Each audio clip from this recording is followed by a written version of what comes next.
Welcome back to the morning show here on Arise News.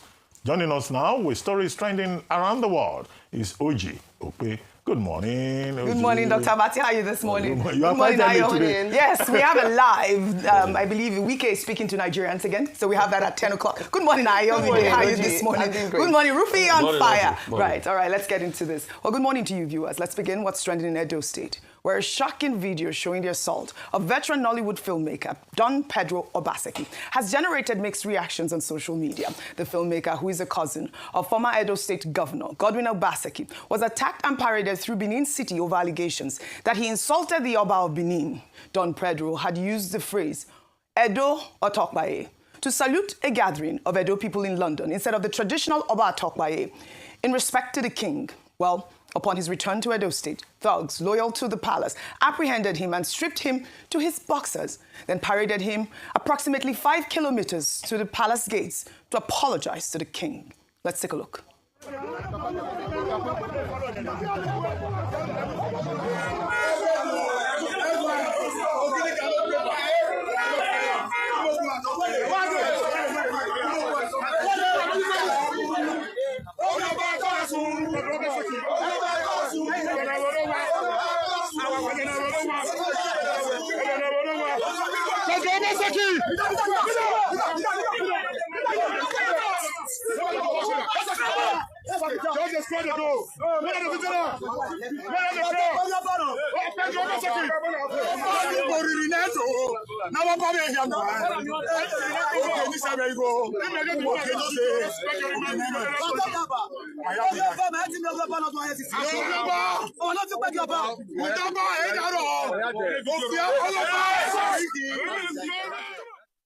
This is shocking. Well, reactions online have been divided, with some citing Benin customs against disrespecting the Oba, while human rights lawyer Inibehe Effiong condemned the attack as thuggery. And I'll read Inibehe Effiong's post on X. He wrote, "We now live in a country where someone is publicly stripped, paraded publicly, forced to kneel and apologize publicly in front of a palace because he insulted the king. The Oba of Benin is a revered king. He has a responsibility to uphold the sanctity of not only his throne, but the dignity of his people, including the dignity of those who disagree with him or offend him. Humiliating a citizen in this manner does not bring glory to the palace or the king. It diminishes the prestige of the Oba and his throne. We should not allow thuggery to define the very respected crown of the Oba of Benin. If the Oba does not disavow this crude and primitive action, it will send a wrong and dangerous message. I do not know Don Pedro Obaseki. I'm not familiar with whatever he may have said or done that offended some people. I don't care about the underlying politics, but no citizen should be humiliated in this manner. The police has a responsibility to act in this case. The culprits should be dealt with according to the law." Well, as for the Oba's side, he said not to have ordered the action, with one of the palace chiefs stating that the Oba was at Holy Arusa Church attending a Thanksgiving service to mark the end of the annual Igwe festival. The chief also urged the youths in the mob to avoid causing any trouble. The chief stated that we don't want any disturbance, adding that if anyone considers himself an enemy of the Oba, he should be left alone because time will reveal the outcome. Well, later on that Sunday evening, Obaseki, Don Pedro, released a video where he narrated how he was abducted, beaten by thugs and stripped. I'm an Obaseki, and this is not a beating of Pedro. It's as if there is a deliberate war against anybody who bears the name of Obaseki. And maybe I was the first victim in the line. But this must stop. So I'm going to press charges. I'm going to seek legal recompense. I don't understand this. My children are traumatized, my family, my wife, my siblings. For me, who has elevated the culture of the Benin race in my 35 to 40 years as the pioneer of the present Nollywood, okay, Edo ya atokbe, Oba atokbe, because it's cybernetic. There is no king without subject. Thank you. All Right, Ayo, I'm coming to you on the story. I believe, I read that the police had detained him for a couple of hours. In that same video, which he, shared with Arise News, he had commended the Commissioner of Police for his, action and intervention and releasing him at that moment. But, I don't really understand how this can happen in our society. You were speaking so highly of Don Pedro Obaseki just moments ago. A very notable filmmaker. Everybody knows who he is. Look at how they turned him into some sort of, I was so shocked when I saw this video, really offended by it. Everyone should be shocked. Everyone should be offended because it could happen to anybody. Yes. It could have been anyone if we're not Don Pedro or Pedro Obaseki. What we're seeing is what can be described to or ascribed to as a state of anarchy, where citizens take matters into their own hands and tantamount to jungle justice with regards to, because of the fact that he made a statement that the people didn't agree with, and so they retaliated with a public show of shame, and the police detained him. I'm surprised because I'm wondering who the police ought to have detained. Should it not have been these tyrants, this young people, or this mob who had degraded him, humiliated him, just put him in this kind of situation? And then we see that, in fairness to the Commissioner of Police in Edo State, Pedro Obaseki had said that while he was detained, he came to intervene to ask what happened, and then afterwards asked for him to be released. However, the silence of the governor is quite deafening. It's loud. We haven't heard anything from him. According to the Oba's Palace, who is a revered monarch in Benin City in Edo State, he said that it was, his supporters. The Oba didn't have a hand in this. But I do think that this should be condemned from the highest level because it sends a signal. And don't forget that it's not just the citizens we're talking about. We keep talking about investor confidence. We keep talking about perception. We keep talking about how people see things, how seriously people take our justice system, security or insecurity in the country. This does not speak well for security, for democracy in the nation, and for the process of justice in Nigeria. I believe he has said that he might sue. I hope he does. Yes, that's what but he said. Even beyond that is that an investigation ought to be instituted, and everyone who is culpable should be brought to book based on this. Because like I said, and I emphasize this, it's Don Pedro Obaseki today. If this state of anarchy continues, it can be you, it can be me, it can be anybody at all. And this should not be allowed to happen. All right. Well, I know that everybody wants to speak on this story. So please, a minute each, because, the producer has cut my time. So go ahead. That's why election matters. I will be surprised if the people that went to beat Don Pedro are brought to book. There are higher authorities that are in their favor. We see their faces. As at this morning, if the governor has not stepped in or ordered arrests, then there's a level of complicity in the state. Third point, Edo has become the home for barbarity under this administration. Was it not how they behaved when they were opening the Benin Museum, the Mowa Museum, that they went there, disrupted where international people were there, international investors? It has become the home for barbarity. We saw the faces of those that abducted Don Pedro. Yes, if nobody picks up those people and they are in police custody today and they are cooling off their heels in police custody, then Edo is, I'm sorry, should I use the word, finished with barbarity. Let's keep deceiving ourselves. I read one of the comments, someone saying that every time bad news from Edo State. As usual, now elections matter. Elections matter. Let's be careful. I'll make my points very quickly. One, justice for Don Pedro Agbonifo Obaseki. Yes. Nobody deserves to be treated in this manner in a free country. Two, he did not insult the Oba. He said, long live the Edo people, long live the Oba of Benin. How does that constitute an offense? I think they said he only said, long live the Edo people. No, I watched the video. He said both. The second time was where he didn't say it at the gathering in London. That's the issue, yes. Well, he didn't say it at the gathering. Okay. Yes. Now, even if he didn't, he has the freedom of expression. What is wrong in saying long live the Edo people? That's what he said. After all, we say long live Nigeria. We don't say long live the president. Now, three, I think it's important that he himself made the point that the chiefs handled the matter very well. And it was clear to him that, these were thugs doing their thing. It was not the Oba of Benin sending anybody to go and harass anybody. Number four is that, look, this matter should be looked into. And he also praised the Commissioner of Police that he handled the matter well, and it was the Commissioner of Police that released him. Five, his security should be guaranteed. All right. Six, Edo State should not become a place for thugs. It is already. The governor of Edo State must, look into this matter and ensure the protection of Don Pedro Agbonifo Obaseki. All right, Finally, I give a teacher's testimonial. I taught his class in 1985-86, Western Drama, at the University of Benin, Ekenwan campus. And he was one of our good students. He was very responsible, diligent, and he proved it subsequently by excelling in later life. He not only got a PhD, He became a major filmmaker, one of the pioneers of Nollywood. All right. He's also a playwright, author of Azagidi, yes. Obaseki, and Idia. Yes. One of the icons of the Edo Kingdom who has tried to put Edo Kingdom on the map with his talent and creativity. Very good. He does not deserve to be treated in this manner. Well said. Well said. Justice for Don Pedro Obaseki. Well, in Lagos, the city came alive over the weekend as President Bola Ahmed Tinubu joined thousands of residents for the grand finale of the Ayo Festival. At the Tafawa Balewa Square, the colorful celebration marked the return of the traditional parade after an 8-year break. The festival, which dates back to 1854, honored 4 distinguished Lagosians this year, including the president's late mother, Alhaja Abibatu Mogaji, former governors Mobalaji Johnson, Lateef Jakonde, and Sir Michael Otedola. Governor Babajide Sanwo-Olu called the celebration a cultural homecoming for the president. Let's take a look.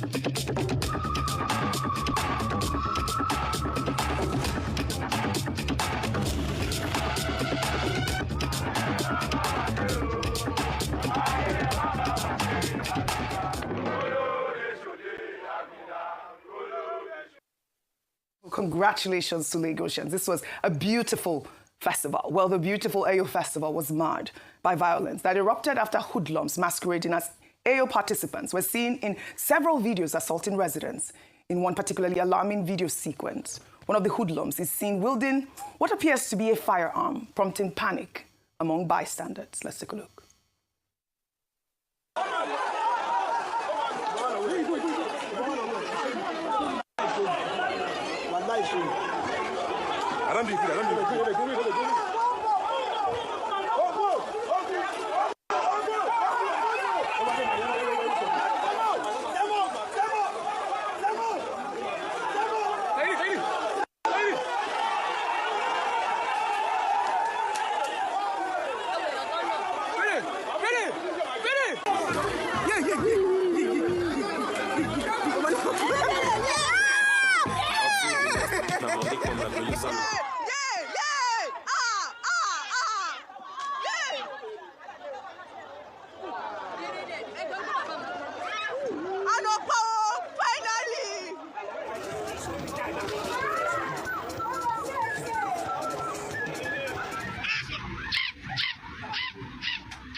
Well, the incident has sparked outrage online, with many condemning the violence and questioning security arrangements at the festival. Some social media users have revived discussions about the controversial 2023 film, Gangs of Lagos, which depicted Ayo masquerades as gang members, a portrayal that triggered widespread backlash from cultural custodians at the time. Well, as of now, neither the police nor the state government have issued, statements confirming any arrests directly addressing, particularly that gun footage that we saw. Now, this is Gangs of Lagos. I know, if you remember, there was some controversy surrounding the depiction of, the Ayo masquerade as a thug or as a gang member. And there you see, live and direct in Lagos State, these hoodlums masquerading themselves as, these revered Ayo masquerades, wielding guns and disrupting such a beautiful festival. Dr. Abati, I guess I'll come to you quickly because you have the history. And quick thing. Just move. Now, the Gangs of Lagos film,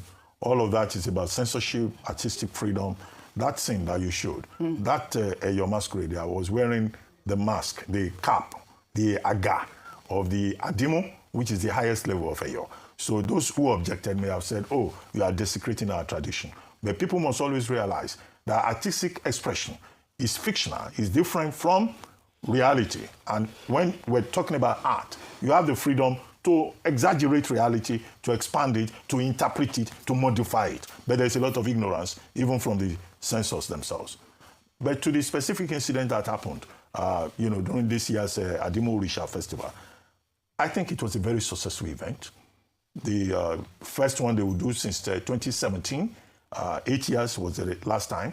They used it to honor distinguished Lagosians, Mobolaji Johnson, Lateef Jakonde, Sir Michael Otedola, and Alhaja Abati Mogaji, persons who deserve to be honored. I think the kind of violence that occurred, should not diminish the importance of it in terms of the iconization of individuals who have been of value to this society, and also in terms of the tourism potential that President Bola Ahmed Tinubu talked about. And then, of course, the support that came from the state government. I think also Christmas, Dirty December, as they call it. We had Uru Festival in Kwara State. We had Remo Festival, Remo Day in Ogun State. We had Calabar Carnival. We had, all these events. We had Eyo in Lagos. Finally, if you look at that picture that you showed, yes, the people who were beating the gentleman there, they are from the Laba Ekun. The Laba Ekun. There are 5 Adamu Eyo Orishas. Okay. You have the Adimo, which is the highest authority. You have the Okolaba. You have the Ologede. Right. You have the Uniko. You have the Angiri. The Laba. They are the police, the Obas police, to make sure that when there is the festival, there is order. And if anybody is trying to misbehave, that's why it's only the Laba Ekun that is everywhere. All right. So they enforce discipline, they enforce order. So it's important for people not to put down this festival because of these footages. Yes, but of course, when you have a festival, there will be some bastard children who will try to misbehave, and it is the job of the Laba Ekun to ensure discipline and order. Bastard children, Dr. Abati, you call them. These hoodlums need to be named, shamed, and arrested. That's really what I want to see. I want to see them named, shamed, and arrested. That beautiful festival. They will not go to the festival and cause problems. I mean, that beautiful festival. They don't need legitimate children in Africa. No. Dr. Abati, you are the one that used to say that. No, they are not illegitimate children in Africa. The contest is different. They are not illegitimate children in Africa. The contest is different. All right. Overall, the festival was beautiful. Yes. Obas festival. Fantastic. They dirty the dirty December. The dirty was the dirty. You know what? At the end of the day, the festival was beautiful, cultural, and congratulations to from their uniform. All right. Rufai, you will mess up the show. Go ahead, Congratulations.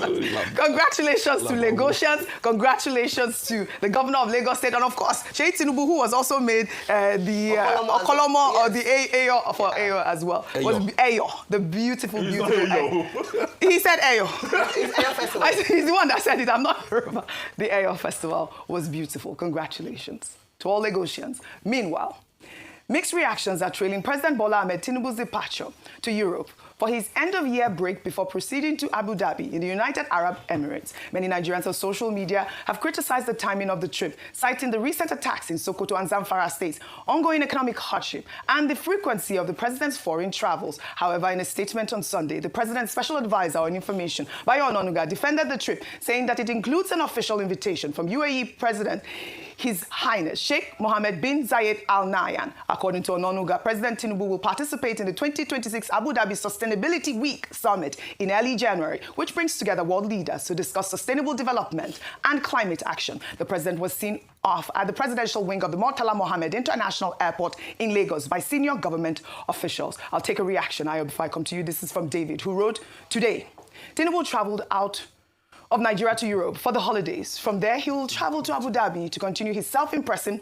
tourism. Only 3 days ago, the U.S. military attacked terrorists in Sokoto, and yesterday, terrorists retaliated by attacking some communities in Zamfara state. Nigeria is facing many challenges, yet Tinubu, the supposed president of the country, finds the chance and the convenience to eat out to Europe for a vacation. The issue isn't merely his show of insensitivity and lack of care for his people and country. It is how the world perceives him and Nigeria. What does he or his handlers feel the U.S. and the countries he'll be touring in the period of wasteful tourism will think of him and the country he governs? And, I read that tweet because, those are some of the rhetorics that I saw online. They find it insensitive that he had to travel at this time. The last time there was some sort of, issue with the president traveling, I believe the abduction, he did cancel his travel. So it's quite strange that this is the critical time that we need the president president in the country and is jetting off to Europe. Your thoughts? We really need all quickly. boots on ground. We need everyone on the ground. Yes. And that's the truth. He's expressed very rightly the sentiments of a number of people following this announcement. And don't forget, the Abu Dhabi summit is happening from the 11th to the 15th of January. So we're not expecting the president back until halfway into the year 2026. There are a number of critical issues that are still hanging in the air. In addition to insecurity, there's the issue around the tax laws, which is meant to take effect or come into effect on the 1st of January. There are a number of things that require critical attention. Some people have said, if you use it in layman's terms, if your house is on fire, that's not the time to begin to go on annual leave, because some might argue that he has a right to annual leave just like every worker. But I think in terms of the optics and the signaling, it doesn't speak very right. And I think also in the interest of transparency and accountability, let's really understand this trip. Many people already have said he's going to France, but let's understand really what is really going on, and the president should stay more at home in 2026. You know how I love to end the show on entertainment, but congratulations to Amaju Melvin Pene, who's been running this show. We had all of these artists together in one room. Really exciting. I know you're trying to find out if I attended. I didn't. I cannot afford it anyway. But congratulations to all our Afrobeat stars. I believe we have a few minutes. Rufai, please, I'd like for you to talk about the president's leave, because this is such, a critical moment in our nation. No, but, Oji, you see, when we talk, they say we talk, but we have to talk. Yeah. The president has gone to his second home. In fact, I don't even know the president's home now, Lagos and Paris, because I think Paris is as important to him as Lagos, or France is as important to him as Lagos. Maybe with this now, maybe we also need to organize festivals like Eyo in Paris, so that, he has a best of both worlds. No, Parisian Eyo. Secondly, this is at a time where there are many contentious issues on ground. The tax thing is one of them. You see, it's an aberration what democracy has become, that the contentious matter on taxation is going on, that an harmonized copy was said to be different from the gazetted copy. National Assembly is looking at it. The only last thing we heard the president do was to meet with the dramatics personnel and say, okay, well, you're going to go on with the law. So is it that we Nigerians don't even matter? That we are fools in all of this? We don't even deserve to be talked to. We don't even deserve for clarity to come. And I see some people trying to butter the matter up. It's a big deal. A law where that fails the integrity test is no law. Not today we're making laws in this country. Why were we talking about budget padding? It's not a case of another padding. Until date, the National Assembly just goes ahead to say that, let us regazette. All right. They should release the harmonized copy. That's one of it. All right. Secondly, with the biting pain and pangs in the country, the president is off again. You said 15th, Abi? So he's going to probably going to be there for another 2 weeks. And the question is, when we ask, now, what has he gone there to do? They will give us all sorts of excuses and everything. You see, I keep telling Nigerians, elections matter. This is what he voted for. Do we need a president that goes almost, that the country is not even conducive for him to say he's going to France almost every time? Or we need a president that stays at home, that feels the people, that has empathy for the people? All right, well, I wish... We are running. Yeah. We are running a joke. Yeah. All right, I wish we had a lot of time on the show. The good thing about what happened over the weekend was